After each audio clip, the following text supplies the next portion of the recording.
Hello friend, my name is Dhananjay Saste. Today we start a new points, new video. आज आपण नवीन video बघणार आहे, नवीन points, rotational dynamics.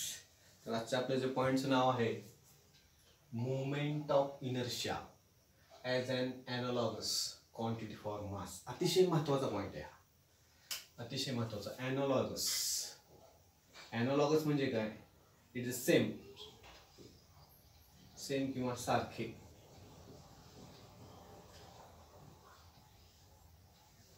आता हे analogy काय किंवा ॲनालॉगस काय हे आपल्याला आज बघायचं.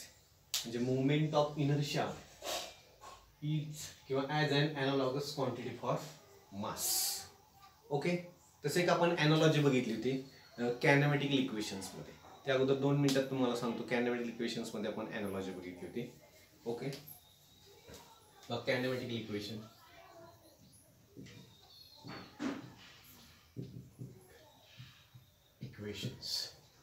कॅनेमॅटिकल इक्वेशन्स मध्ये फॉर लिनियर मोशन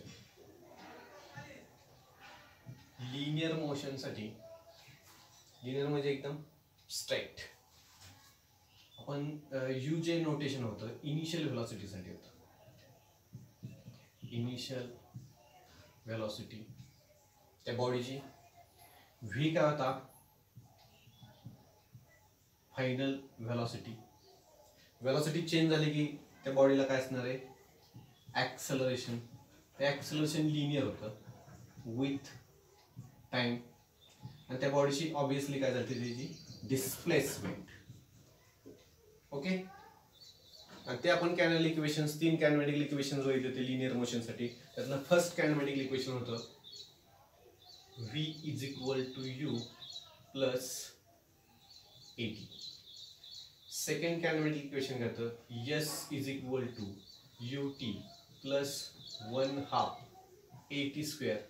आणि थर्ड कॅनेमॅटिकल इक्वेशन घेतं v square is equal to u square plus twice as.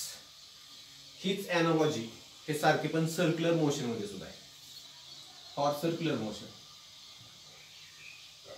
Circular motion मध्ये आपण जे नोटेशन्स यूज केले ओमेगा, ही आपली काय असणार आहे initial velocity, initial angular velocity,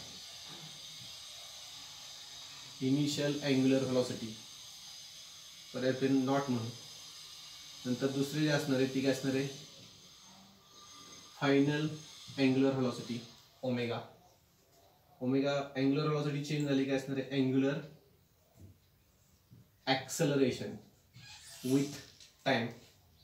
आणि थिटा ही काय असणार आपली अँग्युलर डिस्प्लेसमेंट. ओके, तर हे ॲनॉलॉजी कशी बघ.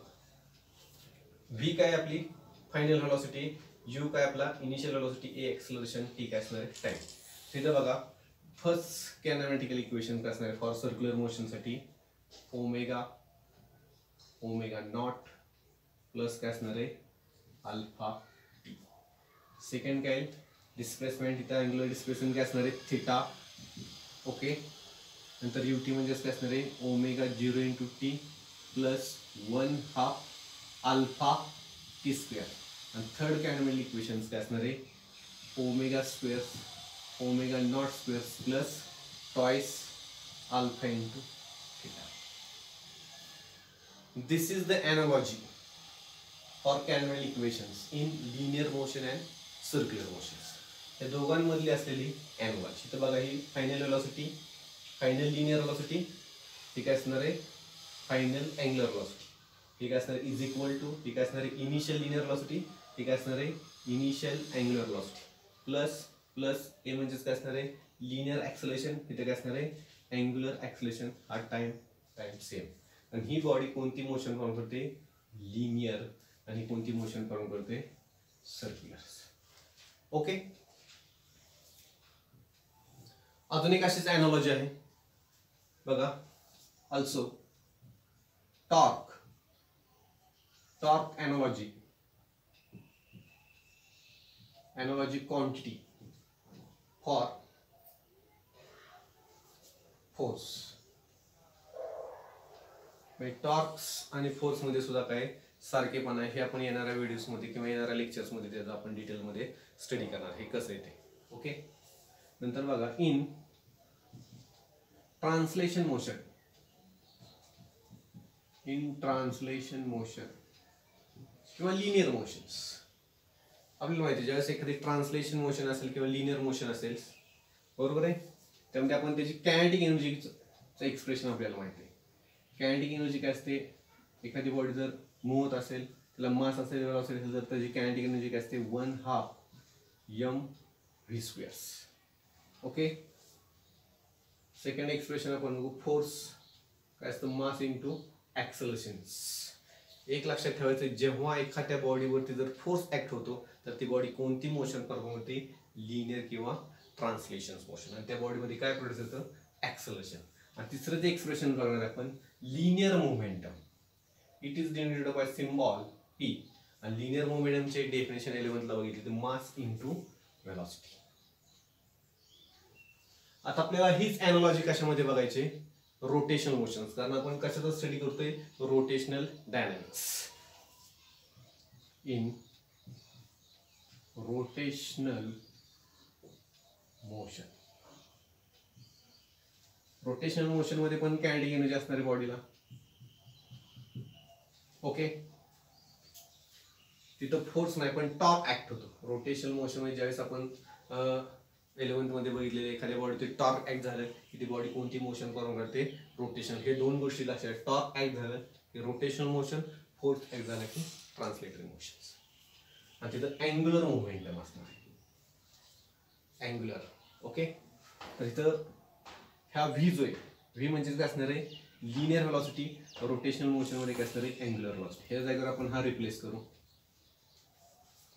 1/2 तसाच. ओके. इथं ॲक्सलरेशन आहे लिनियर, त्याच्या जागेवर आपण रिप्लेस काय करू अँग्युलर ॲक्सलरेशन्स. नंतर इथं काय मोमेंटम मध्ये लिनियर मोमेंटम मध्ये व्ही आहे लिनियर व्हेलॉसिटी, तिथं आपण काय करू अँग्युलर. ओके. मग आपल्याला तर जर ट्रान्सलेशन मोशन मध्ये बघितलं तर हे कॉमन आहे. मास, मास ही क्वांटिटी काय कायनेटिक एनर्जी मध्ये, फोर्स मध्ये ही कॉमन. मग ते आपल्याला रिप्लेस करायचे कशामध्ये रोटेशनल मोशन्स मध्ये.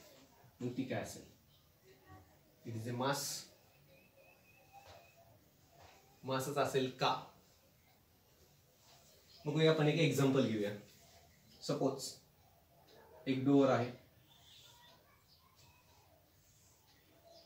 दरवाजा, तो आपण ओपन केला, त्याचा ऍक्सिस ऑफ रोटेशन. ओके. आणि तो जर दरवाजा जर आपण जर असा ओपन केला तर ती त्याची काय असणार, काय होईल त्याची अँग्युलर डिस्प्लेसमेंट, त्याची काय होईल अँग्युलर डिस्प्लेसमेंट. फॉर एक्झाम्पल समजा दरवाजा आहे आणि तो आपण असा ओपन करणार आहे, ही काय असणार त्याची अँग्युलर डिस्प्लेसमेंट, आणि हा काय असणार त्याचा ॲक्सिस ऑफ रोटेशन्स. म्हणजे आपल्याला एफर्ट्स लागणार आहेत, efforts to need to open the doors. ज्यावेळेस आपण डोअर ओपन करणार त्यावेळेस आपल्याला काही एफर्ट्स लागणार आहेत. हे जे एफर्ट्स आहेत बरोबर आहे, it not only depends upon the mass of the door, हे मासच्या डोअरवरती अवलंबून असणार आहे बरोबर आहे. बट ऑल्सो डिपेंड्स अपॉन, कशावर डिपेंड असणार आहे अजून, बट ऑल्सो डिपेंड्स अपॉन आपण ह्या ॲक्सिस पासून किती अंतरावरती फोर्स लावतोय. ओके. आपण त्या ॲक्सिस पासून किती अंतरावरती फोर्स लावतोय या परपेंडिक्युलर डिस्टन्स पासून, त्याच्यावरती तो काय असणार आहे डिपेंड असणार आहे. म्हणजे इथं जे रोटेशन असणार आहे किंवा हे अँग्युलर डिस्प्लेसमेंट असणार आहे डोअरची, ओके, ओपन अँड क्लोजसाठी, तर हे कुणावरती डिपेंड असणार आहे लक्षात, फक्त मासवरती डिपेंड नसणार आहे. तर आपण फोर्स कुठं लावतोय त्याच्यावरती त्याचं ॲक्सिस सॉरी त्याचं रोटेशन्स काय असणार आहे डिपेंड असणार आहे. ठीक आहे. बघा हे जर डोअर जर ओपन करायचं असेल ना तर हे मास वरती ते अवलंबून असणार आहे. तर त्याचं जे ॲक्सिस पासून आपण किती अंतरावरती फोर्स लावतोय त्याच्यावरती हा त्याचा काय असणार आहे टर्निंग इफेक्ट अवलंबून असणार आहे. ठीक आहे. मग तसंच ही जी मोशन आहे ती कोणती रोटेशन मोशन्स. मग हे रोटेशन मोशन्स ही एनॉलॉजी फक्त मासवरतीच नाही, तिथं अजून कशावरती, तर ह्याचं मासचं जे डिस्ट्रीब्युशन आहे ऍक्सिस पासून त्याच्यावरती सुद्धा काय अवलंबून आहे. परत एकदा नीट बघा, हा जो दरवाजा जो आपण ओपन करतोय बरोबर, आपल्याला इथे एफर्ट्स लागणार आहेत ओपन करण्यासाठी. तिथं काय होणार, त्याची अँग्युलर डिस्प्लेसमेंट होणार आहे. Okay, angular display. आणि आपल्याला किती एफर्ट्स नीड आहेत, किती गरज लागणार आहे आपल्याला ते ओपन करण्यासाठी, तर आपल्याला तिथं फक्त मास दरवाजाचं घेऊन चालणार नाही, तर आपल्याला किती फोर्स लावा लागेल आणि तो फोर्स कुठं लावा लागेल, ऍक्सिसच्या जवळ लावा लागेल, ऍक्सिस पासून लांब लावा लागेल. ते आपण 11th मध्ये शिकलेलो आहे. जेवढा ऍक्सिस पासून आपण फोर्स इथे लावू, इथं बघा कुठे जर तुम्ही गेला तर इथं pull away from the axis, तर दरवाजाच्या बरोबर इथं पुल आणि पुश लिहिलेलं असतं. जेवढं हवे असेल तेवढं इझिली डोअर करणार आहे, ओपन होणार. ठीक आहे, आता हा आपला इथं कन्सेप्ट नाही. तर ते मासवरती तर आहेच, आणि अजून कशावरती आपण किती फोर्स लावतोय त्या ऍक्सिस पासून, ऍक्सिस ऑफ रोटेशन पासून, त्याच्यावरती तो डिपेंड असणार. म्हणजे रोटेशन मोशन्स मध्ये फक्त मास नाही, तर अजून एक क्वांटिटी आहे, ते म्हणजे आपण डिस्ट्रीब्युशन ह्या मासचं फ्रॉम कुठून, ऍक्सिस ऑफ रोटेशन्स. हाच आपल्याला आज एक्झॅक्ट काय करायचा आहे, त्याचा स्टडी करायचा. त्यासाठी आपण एक डेरिव्हेशन बघणार आहे, kinetic energy of rotating body. आतापर्यंतचा जो स्टडी हा हे जे बघितले, it is not important for your board exams. आपल्याला जे आता एक आपण एक्सप्रेशन्स काढणार आहे आणि आपण ही एनालॉजी बघणार आहे.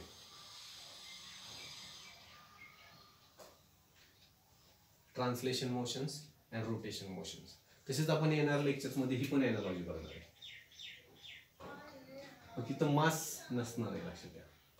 Not depends upon mass rotation motion मध्ये. ठीक आहे, त्यासाठी आपण एक एक्सप्रेशन बघूया. ठीक आहे, आपल्याला कायनेटिक एनर्जी काढायची रोटेटिंग बॉडीची. आपल्याला ट्रान्सलेटर मोशनची कायनेटिक एनर्जी माहिती किती असते, 1/2 mv².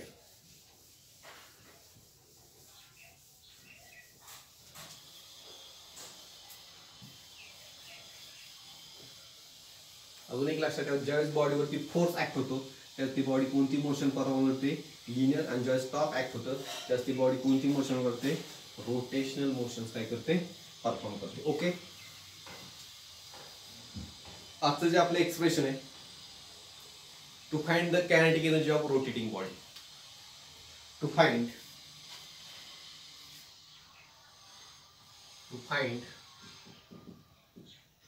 The kinetic energy of a rotating body. आपल्याला रोटेटिंग बॉडीची कायनेटिक एनर्जी काढू म्हणजे आपल्याला एनालॉजी समजेल ऑटोमॅटिक. कारण ट्रान्सलेटरी मोशनची आपल्याला कायनेटिक एनर्जी माहिती. ती कायनेटिक एनर्जी काय, 1/2 mv². ओके, मला लक्ष द्या इकडं. एक मी डायग्राम काढतो.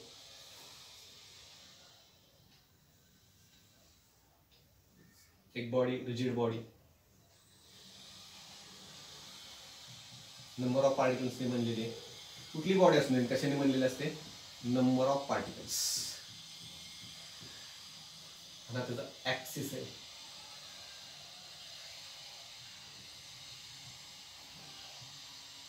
ऍक्सिस भोवती अशी फिरणार आहे विथ कॉन्स्टंट. तिला अँग्युलर व्हेलॉसिटी काय असणार आहे, कॉन्स्टंट असणार आहे.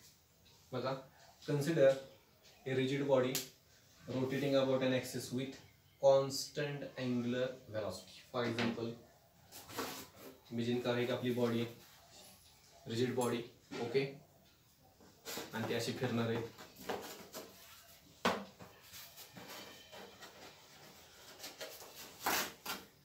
याची आपल्याला काय काढायचे, लक्षात ठेवा, कायनेटिक एनर्जी काढायची. दिसते, याची आपल्याला काय काढायची, kinetic energy.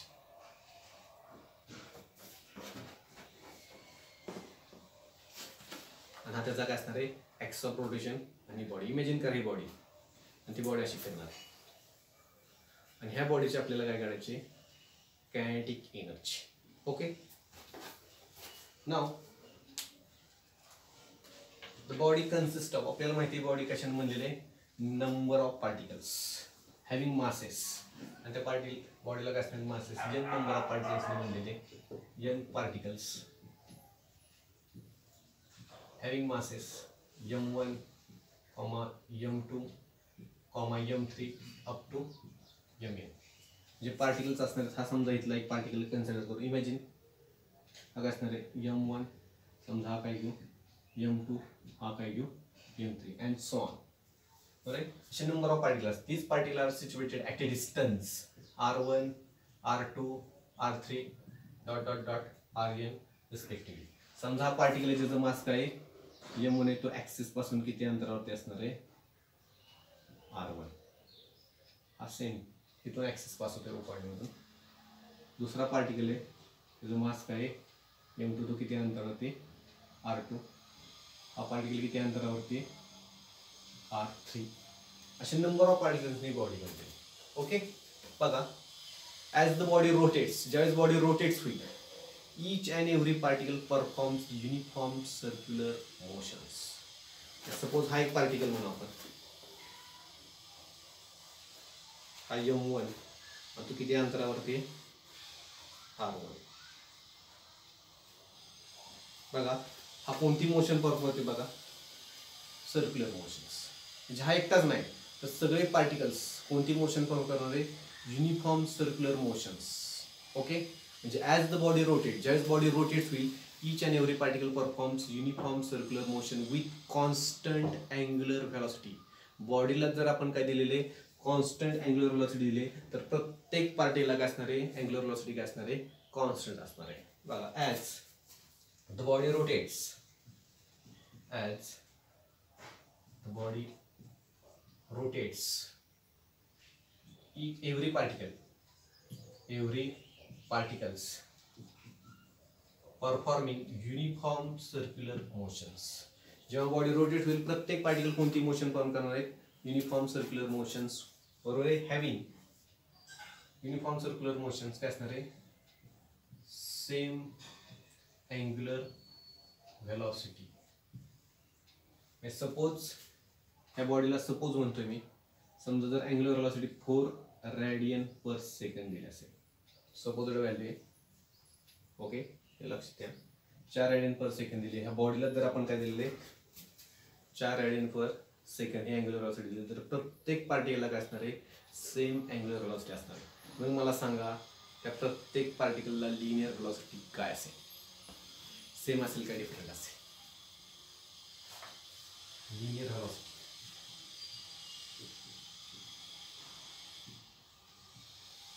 Linear velocity same असेल का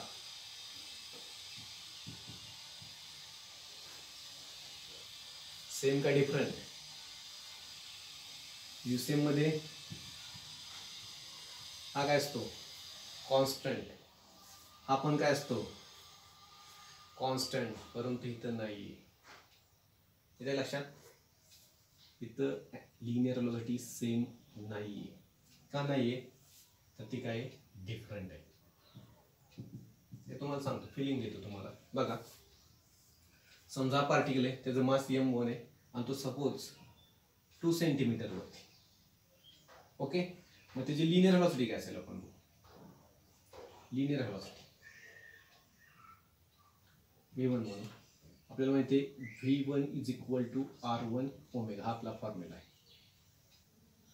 मग v1 r1 किती 2 ओमेगा किती 4, v1 किती असणार आहे 8 मीटर पर सेकंड. हे सपोज का व्हॅल्यू. ओके आता आपण हा पार्टिकल हा 2 हा समजा 3 सेंटीमीटर वरती असेल मग त्याच्यासाठी काय v2 = काय असणार आहे r2 ओमेगा. प्रत्येक पार्टिकलसाठी अँग्युलर व्हेलॉसिटी काय सेम म्हणजे v2 = काय असणार आहे r3 × 4 v2 काय असणार आहे 12 मीटर पर सेकंड. तुम्ही इथला जर पार्टिकल घेतला ह्याची रेडियस जर बदलली तर लिनियर व्हेलॉसिटी सुद्धा काय असणार आहे डिफरंट असणार आहे. म्हणजे युनिफॉर्म सर्क्युलर मोशन आपण रोटेशन मोशनची कॅनडिक एनर्जी आपल्याला लक्षात ठेवा. ज्यावेळेस body as the body rotate, ज्यावेळेस बॉडी रोटेट्स होईल प्रत्येक पार्टिकल कोणती मोशन परफॉर्म करणार आहेत प्रत्येक पार्टिकल बघा circular uniform circular motion perform करतात आणि त्यांची अँग्युलर व्हेलॉसिटी काय असते सेम बट लिनियर व्हेलॉसिटी काय असते डिफरन्स. ओके आता आपण काय करू आपल्याला कॅनडिक एनर्जी काढायची बॉडीची. आपण सुरुवातीला ह्या पार्टिकलला मास आहे, त्या पार्टिकलला लिनियर व्हेलॉसिटी, मग आपण त्याची काय करू, त्या पार्टिकलची कायनेटिक एनर्जी काढू. अगोदर लिनियर व्हेलॉसिटी काढू. बघा, the linear velocity, linear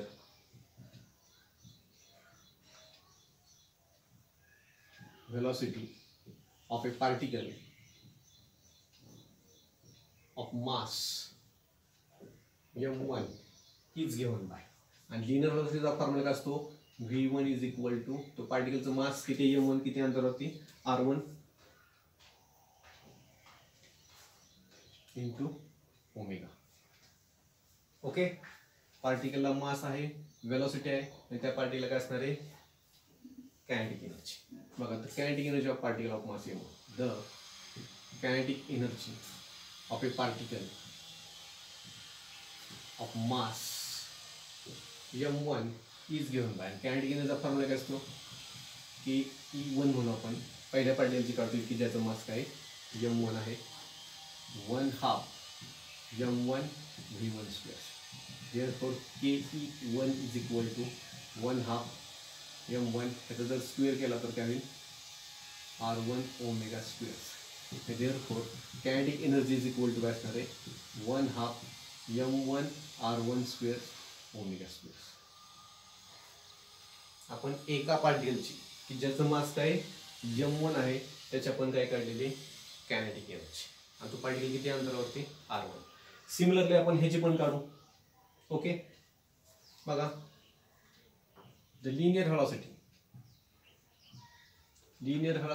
of a particle of mass m2, linear velocity त्यासाठी काय असणार आहे, v2 इज इक्वल टू काय असणार आहे, r2 ओमेगा. कायनेटिक एनर्जी काय असणार त्यासाठी, त्याला लिनियर व्हेलॉसिटी म्हणजे त्याला काय असणार आहे, kinetic energy. The kinetic energy of a particle of mass m2, therefore ke2 is equal to 1/2 m2 v2 square, and therefore ke2 is equal to 1/2 m2 r2 square omega square. Third particle ची काय direct, therefore for third particles kinetic energy directly लिहितो मी, 1/2 m3 r3 squares omega squares.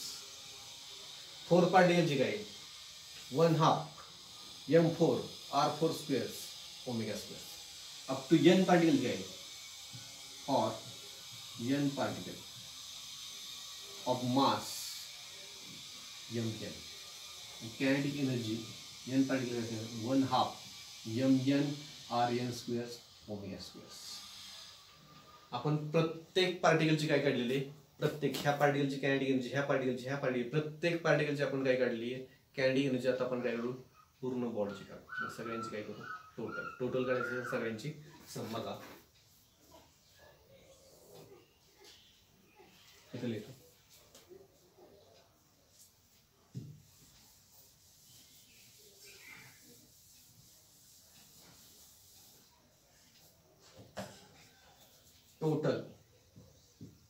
total kinetic energy of a rotating body.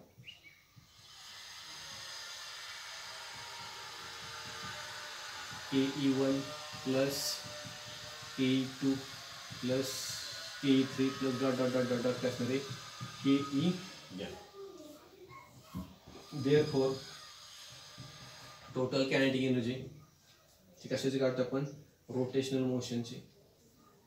हा काय 1/2 m1 r1 square omega square, ह्याची काय असणार आहे 1/2 m2 r2 square omega square plus dot 1/2 mn rn square omega square. इथं बघा 1/2 ओमेगा स्क्वेअर हे काय निघेल common. Therefore kinetic energy of rotating body is equal to 1/2 bracket मध्ये काय लिहू, m1 r1 square m2 r2 square plus m3 r3 square plus dot dot dot dot dot mn rn squares into omega squares. Okay. आता ही जी term आहे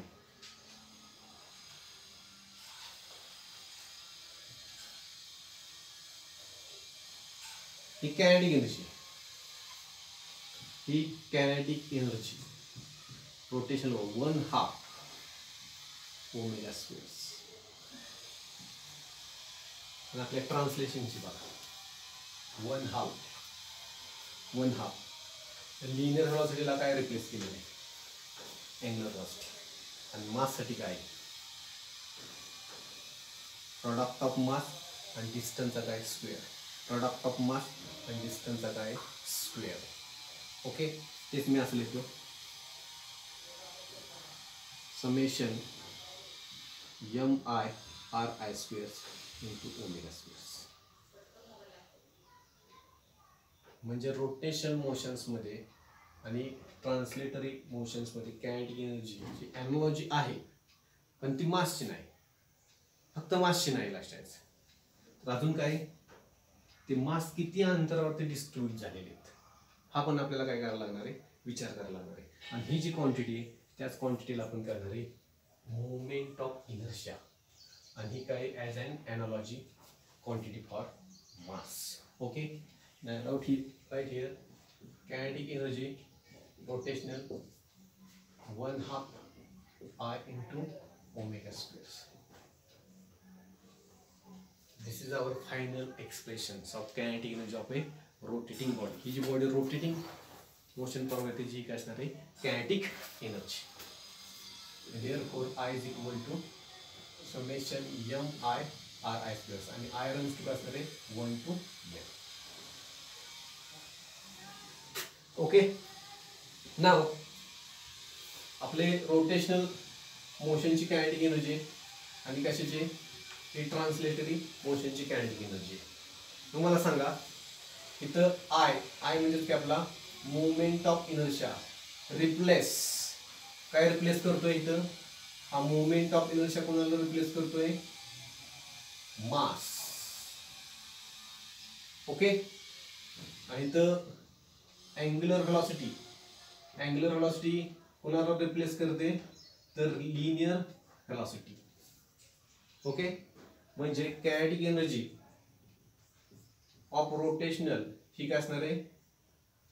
analogy कशाची असणार आहे? Kinetic energy of translatory motions. Okay. आता हे moment of inertia इथं आपले एक्सप्रेशन संपलेले. आता मोमेंट ऑफ इनर्शिया बद्दल तुम्हाला काय थोडीशी आयडिया देणार आहे. हा जो मोमेंट ऑफ इनर्शिया आहे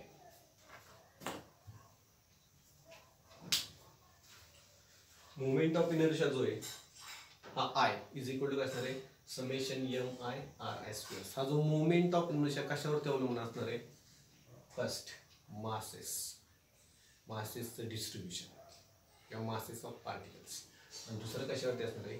distribution from axis of rotation. थोडक्यात सांगायचं झालं तर हा मुवमेंट ऑफ इनर्शिया कोणावर डिपेंड असणार आहे? मास ऑफ द बॉडी आणि पार्टिकलचं distribution from axis of rotation. Mass जरी बदललं तर मुवमेंट ऑफ इनर्शिया होणार आहे? चेंज होणार आहे. ओके. आणि डिस्ट्रीब्युशन जरी बदललं तर मुवमेंट ऑफ इनर्शिया का तो चेंज होतो. ओके. नाव आपण दोन फॉर्म्युला यूज करणार आहे. हा जो फॉर्म्युला आहे पार्टिकलचं डिस्ट्रीब्युशन एकसारखं नसेल तर हा फॉर्म्युला काय करायचा? यूज करायचा. बघा. तर पार्टिकलचं डिस्ट्रीब्युशन काय नसेल? एकसारखं. आपल्याला माहिती आहे काही बॉडीज काय असतात पार्टिकलचं डिस्ट्रीब्युशन एकसारखं नसतं. त्याच्यासाठी हा फॉर्म्युला यूज करायचा. जिथं पार्टिकलचं डिस्ट्रीब्युशन काय असेल? एकसारखं असेल.